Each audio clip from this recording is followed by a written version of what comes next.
شروع اللہ کا نام لے کر جو بڑا مہربان نہایت رحم والا ہے۔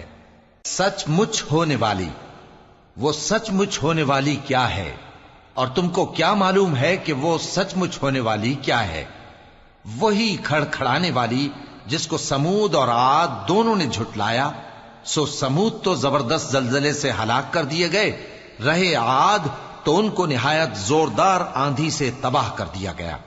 اللہ نے اس کو 7 رات اور 8 دن ان پر چلائے رکھا، تو اے مخاطب تو ان لوگوں کو اس میں اس طرح گرے ہوئے دیکھتا جیسے کھجوروں کے کھوکھلے تنے، پھر کیا تو ان میں سے کسی کو بھی باقی دیکھتا ہے؟ اور فرعون اور جو لوگ اس سے پہلے تھے اور وہ جو الٹی ہوئی بستیوں والے تھے سب گناہ کے کام کرتے تھے، سو انہوں نے اپنے پروردگار کے پیغمبر کی نافرمانی کی تو اللہ نے بھی ان کو بڑا سخت پکڑا۔ جب پانی طغیانی پر آیا تو ہم نے تم لوگوں کو کشتی میں سوار کر لیا تاکہ اس کو تمہارے لیے یادگار بنائیں اور یاد رکھنے والے کان اسے یاد رکھیں۔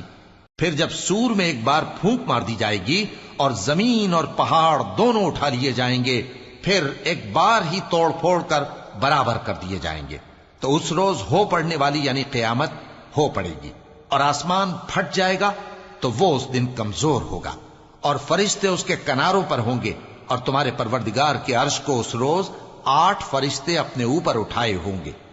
اس روز تم لوگ سب پیش کیے جاؤ گے اس طرح کہ تمہاری کوئی پوشیدہ بات چھپی نہ رہے گی۔ اب جس کا اعمال نامہ اس کے داہنے ہاتھ میں دیا جائے گا وہ دوسروں سے کہے گا کہ لیجئے میرا نامہ اعمال پڑھیے، مجھے یقین تھا کہ مجھ کو میرا حساب کتاب ضرور ملے گا۔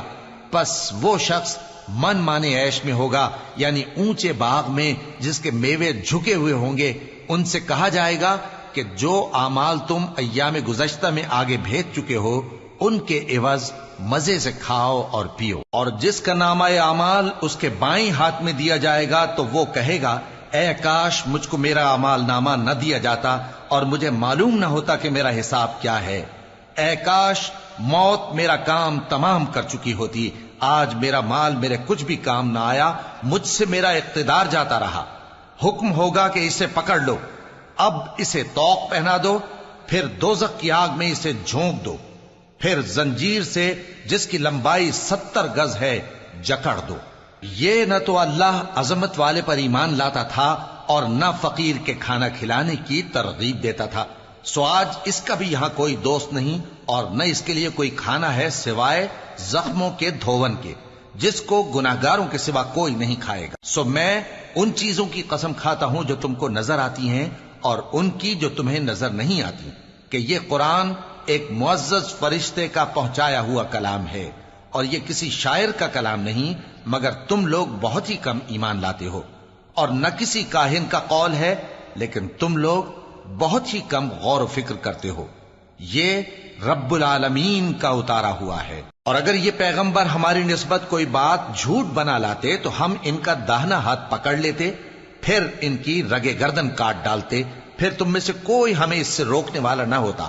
اور یہ کتاب تو پرہیزگاروں کے لیے نصیحت ہے، اور ہم جانتے ہیں کہ تم میں سے بعض اس کو جھٹلانے والے ہیں۔ نیز یہ کافروں کے لیے موجب حسرت ہے، اور کچھ شک نہیں کہ یہ یقین کرنے کے لائق ہے۔ سو تم اپنے پروردگار عظیم کے نام کی تسبیح کرتے رہو۔